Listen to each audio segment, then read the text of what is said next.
ایک انصاری جوان کا وقت آخر آیا تو پہلے یہ ہوتا تھا کہ جب کوئی بیمار ہوتا اور مرض موت میں مبتلا ہوتا تو اس کے اہل خانہ حضور کو بلا کے لے جاتے.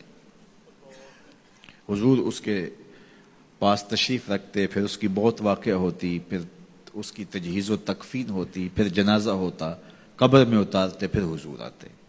یہ ابتدائی دور کی بات ہے. لیکن جب حضور علیہ السلام کی مصروفیات بڑھنے لگیں تو لوگوں نے کہا کہ آپ تکلیف دیتے ہو حضور کو. صحابہ نے آپس میں طے کیا کہ جب کوئی شخص فوت ہو جائے تو پھر حضور کو بتانا چاہیے.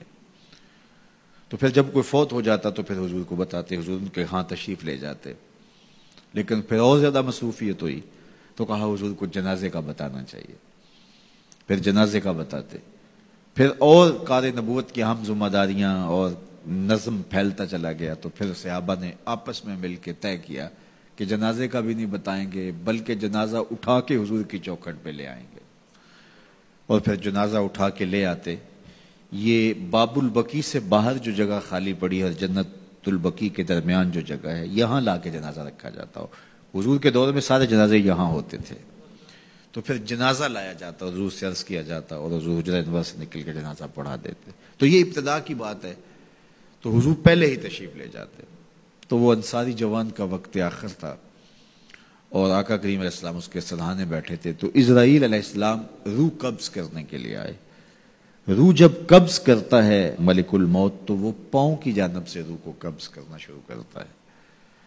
تو جب اس نے پاؤں سے اپنا کام کرنا شروع کیا تو حضور نے فرمایا اے اسرائیل ذرا نرمی کرنا، یہ میرا غلام ہے. تو اسرائیل نے جو جواب دیا، میرے والد گرامی جب یہ حدیث بیان کرتے تھے تو ان کے آنسو نہیں تھمتے تھے.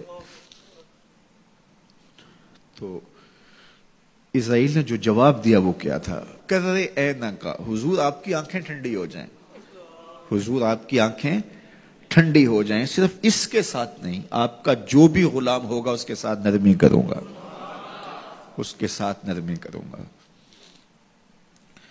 تو حضور کا رخ انور اس وقت اگر نصیب ہو جائے، اس وقت حضور کے چہرے کی زیارت نصیب ہو جائے تو مجھے بتائیے کہ پھر تو زندگی کی جستجو ہی کامیاب ہو گئی.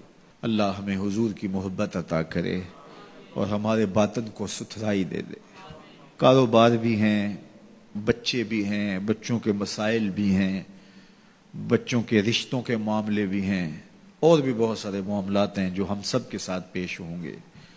لیکن ہماری سب سے بڑی ترجیح یہاں بیٹھنے کی صرف اس کو راضی کرنا ہے. میرے مالک ہمیں ایسا کر دے کہ تو ہم پہ راضی ہو جائے، ہمارے باطن ستھرے کر دے، ہمارے اندر کی غلاستیں دور کر دے، ہمارے اندر کی گندگیاں ختم کر دے، حسد سے، حقد سے، بغض سے، کینے سے، نفرتوں سے ہمارے من صاف کر دے.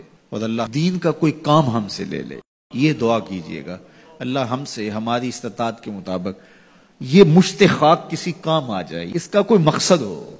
ساری زندگی یوں ہی جو ہے وہ گزر نہ جائے. وہ کیا کہا تھا اکبر الہ آبادی نے، کیا بتائیں احباب کیا کار نمایاں کر گئے، بی اے کیا، نوکر ہوئے، پینشن ملی اور مر گئے.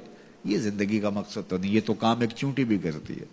صبح اپنی بل سے نکلتی ہے، رزق اکٹھا کرتی ہے، خود کھاتی ہے، بچوں کو کھلاتی ہے، موسم برسات کے لیے جمع کرتی ہے، کسی کو ذرا بھی نہیں دیتی. اور یہی کام انسان کا ہو، صبح کام پہ نکل گیا، شام آ گیا، سو گیا، چلا گیا، تو پھر کیا فائدہ؟ اشرف المخلوقات کا ہے.